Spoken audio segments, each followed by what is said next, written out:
வணக்கம். இது வன்லங்காவின் இன்றைய முக்கிய செய்திகள். முதலில் தலைப்புச் செய்திகள். சுனாமி பேரழிவு ஏற்பட்டு இன்றுடன் 21 ஆண்டுகள் நிறைவு. அரசாங்கத்தின் உண்மை முகம் வெளிப்படத் தொடங்கியுள்ளது.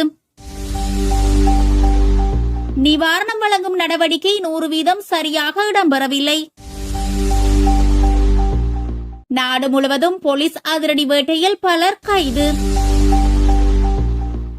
காண்டி மாவட்டத்தில் மண் சரிவு அபாயம், 5 கிராமங்கள் ஆள் நடமாட்டமற்ற வலயங்களாக அறிவிப்பு.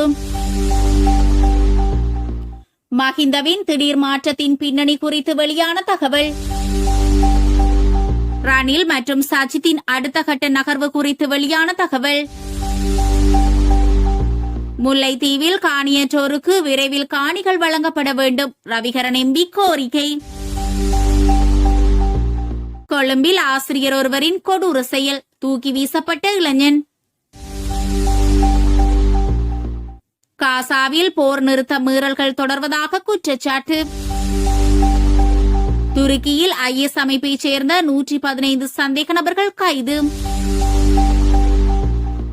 கிளிமாஞ்சரோ மலையில் ஹெலிகாப்டர் விபத்து, 5 பேர் பலி.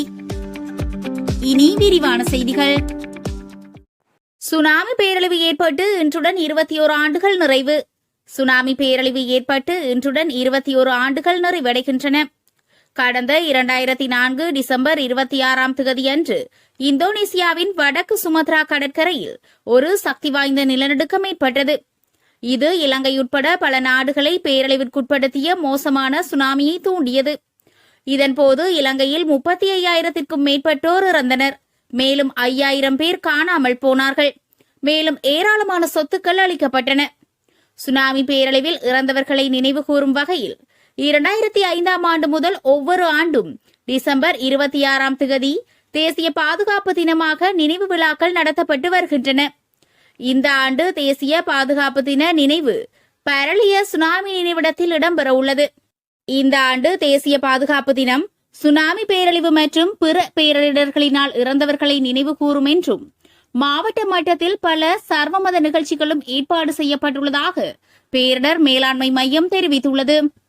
அனர்த்தத்தில் உயிரிழந்தவர்களை நினைவு கூறும் வகையில் இன்று காலை 9:25 முதல் 9:27 வரை 2 நிமிட மௌன அஞ்சலி செலுத்தப்பட உள்ளது. அரசாங்கத்தின் உண்மை முகம் வெளிப்பட தொடங்கியுள்ளது.